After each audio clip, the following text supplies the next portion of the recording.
അവിടെ യു പിയിൽ RSS BJP കൈവിട്ടു എന്ന ഒരു ഏർലി റിയാക്ഷൻ വരുന്നുണ്ട്. അതിന്റെ നമുക്ക് കഥ അറിയില്ല. യു പിയിലെ ആഷ്മിയുടെ ഒരു ഇഷ്ടക്കാരനാണ് വിളിച്ചിരിക്കുന്നത്. ആ യു പിയിലെ കാര്യം ഒന്നുകൂടെ പറയാൻ പറഞ്ഞു. യു പിയിൽ നരേന്ദ്രമോദി സർക്കാരിലെ 6 മന്ത്രിമാർ പിന്നിൽ എന്നുള്ളതാണ്. ഇവിടെ അവിടെ 34 സ്ഥലങ്ങളിൽ SP സമാജ്വാദി പാർട്ടി മുന്നോട്ട് നിൽക്കുന്നു. 37 ഇടങ്ങളിൽ മാത്രമാണ് BJPക്ക് അവിടെ കനത്ത തിരിച്ചടി. അവിടെ UP ഉത്തർദേശം BJPക്ക് അയോധ്യ രാമക്ഷേത്രത്തിന്റെ ഉദ്ഘാടനം അല്ലെങ്കിൽ രാജ്യത്തിന് സമർപ്പിച്ച ആ വർഷം നടന്ന തെരഞ്ഞെടുപ്പിൽ BJPക്ക് ആ ഭൂമിയിൽ കനത്ത തിരിച്ചടി കൊടുക്കുകയാണ്. എന്താണ് കാരണം? രാഷ്ട്രീയ കാരണം എന്നുള്ളത് RSS അകന്നതാണോ, അല്ലെങ്കിൽ ഈ പറഞ്ഞ റോസ്ഗാർ തൊഴിലില്ലായ്മ, അല്ലെങ്കിൽ ജോലി രൂക്ഷമായ വിലക്കയറ്റം അടക്കമുള്ള പ്രശ്നങ്ങൾ അവിടുത്തെ യുവാക്കൾ UP യിൽ പ്രഹരിക്കുകയാണോ NDA പ്രധാനമന്ത്രി നരേന്ദ്രമോദി? കാരണം 6 കേന്ദ്രമന്ത്രിമാരുടെ പിന്നിൽ എന്ന് പറയുമ്പോൾ ചെറിയ കളിയല്ല. അവിടെ രാഷ്ട്രീയമായി നല്ല തിരിച്ചടി കിട്ടുകയാണ്. എന്താണ് കാരണമെന്ന് വ്യക്തമാണ്.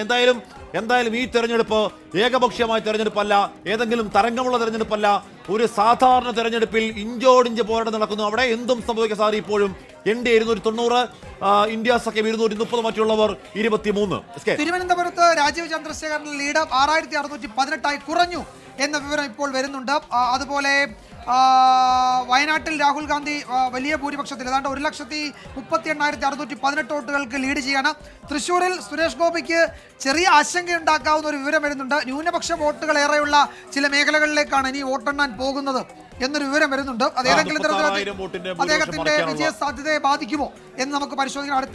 അടുത്ത അരമണിക്കൂർ നിർണായകമാണ്. മാവേലിക്കരയിൽ UDFന്റെ ലീഡ് 8578. അങ്ങനെ കൊടിക്കുന്നിൽ സുരേഷ് കഷ്ടിച്ച് നിരങ്ങി നീങ്ങുന്നുണ്ട്. എവിടെ എത്തുമെന്നറിയില്ല. സന്ദേശ് ഗലി ഉൾപ്പെടുന്ന ബാസഗഡ് മണ്ഡലത്തിൽ BJP പിന്നിൽ. സന്ദേശ് ഗലി BJP വലിയ തോതിൽ ഉപയോഗിച്ച് രാഷ്ട്രീയ തൃശ്ശൂരിൽ സുരേഷ് ഗോപിയുടെ ലീഡ് 39,631 ആയിട്ടുണ്ട്. ഇപ്പോൾ ഹൈബി ഈഡന്റെ ലീഡ് 1 ലക്ഷം കടന്നു. 1,1464. 1 ലക്ഷം കടന്ന് 2 പേർ.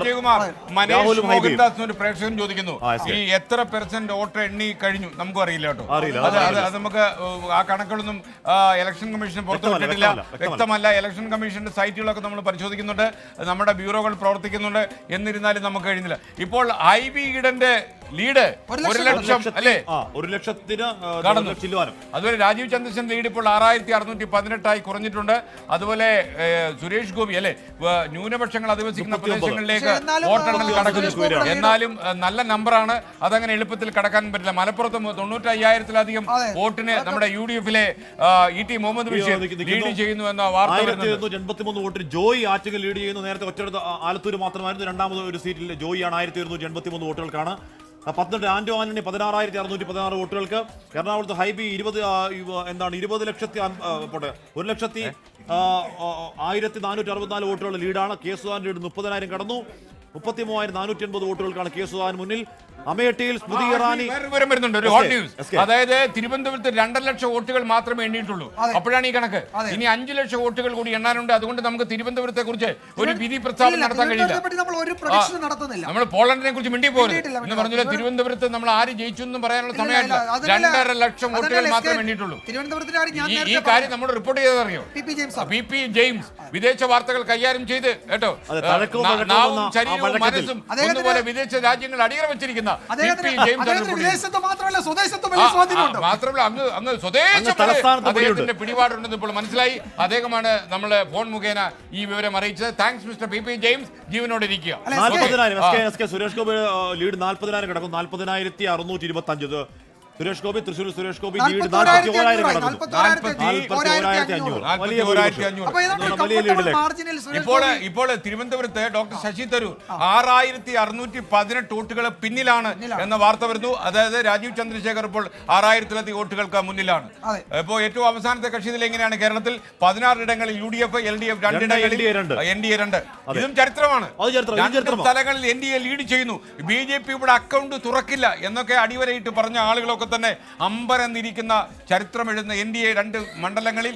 ഓക്കെ, പറയൂ വിജയകുമാർ. അലസ്കേൻ ഏതാണ്ട് ഒരു 2 മണിക്കൂറായിട്ട് NDA 2-ൽ തുടരുന്നുണ്ട്. അത് ഒരു ഏതെങ്കിലും തരത്തിലുള്ള കേരളത്തിലെ രാഷ്ട്രീയ മട്ടത്തിന്റെ ഒക്കെ സൂചനയാണോ എന്നത് നമുക്ക് പറയാറായിട്ടില്ല. പക്ഷേ എങ്കിലും തൃശ്ശൂരിന്റെ കാര്യത്തിൽ ഏതാണ്ട് ഒരു നിഗമനത്തിൽ എത്താമെന്ന് തോന്നുന്നു. 40,000 കടന്നിട്ടുണ്ട് ഭൂരിപക്ഷം.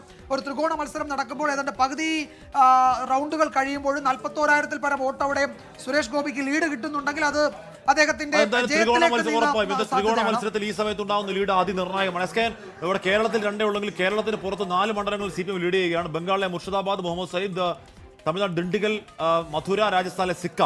കേരളത്തിൽ പുറത്ത് 4 കേരളത്തിൽ 2, LDF 2, NDA 2, UDF 16. S K ഈ നാഷണൽ ടാലി മാത്രം ഇങ്ങനെ കളിക്കുക.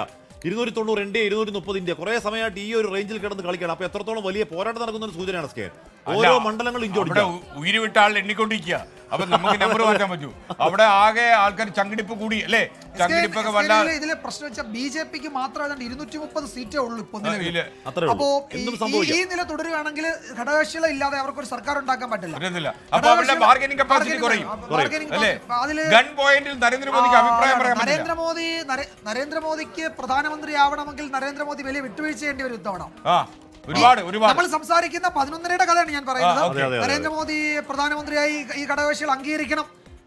മോദി അല്ലാതെ വേറൊരാൾ വേണം എന്ന് ആവശ്യപ്പെടാം. അതിസങ്കീർണമായ വിജയകുമാർ പറഞ്ഞു അവർക്ക് ഒരു പുതിയ ബുദ്ധി ഉണ്ടാവണ്ട. ഓക്കെ വിജയകുമാർ അല്ലേ? അവരിതുവരെ ആലോചിക്കാത്ത കാര്യമാണ് പറയണ്ടായിരുന്നു. ഞാൻ ഒരു രാഷ്ട്രീയ നിരീക്ഷണം നടത്തിയ വെറുതെ you are not an intelligent person. ഞാനൊരു മൗലികമായ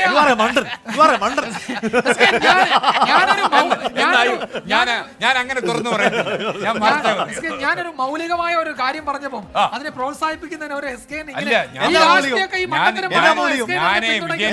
വിജയന്റെ ബുദ്ധിവൈഭവത്തെ കുറിച്ചൊന്നും പറഞ്ഞത്. ചന്ദ്രബാബു നായിഡു പറയാണ് മോദി അല്ലാതെ ആരെങ്കിലും ഞങ്ങൾ അംഗീകരിക്കുന്നു.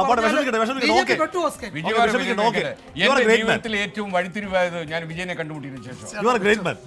അല്ല ഞാൻ പറഞ്ഞത് തെറ്റാണെന്ന് ബി ദിലീപ് കുമാർ അത് ഏറ്റവും തോന്നുന്നു അല്ലേ? വിജയകുമാർ വികാര തരളിതനായി പോയി. ദേശീയ രാഷ്ട്രീയത്തിലെ ചില സാഹചര്യങ്ങളെ പറ്റി പറഞ്ഞപ്പോ എന്നെ നമ്മളിനി അങ്ങോട്ട് പോകുന്നു. ഇന്ത്യ 290 തന്നെ നിൽക്കുന്നു.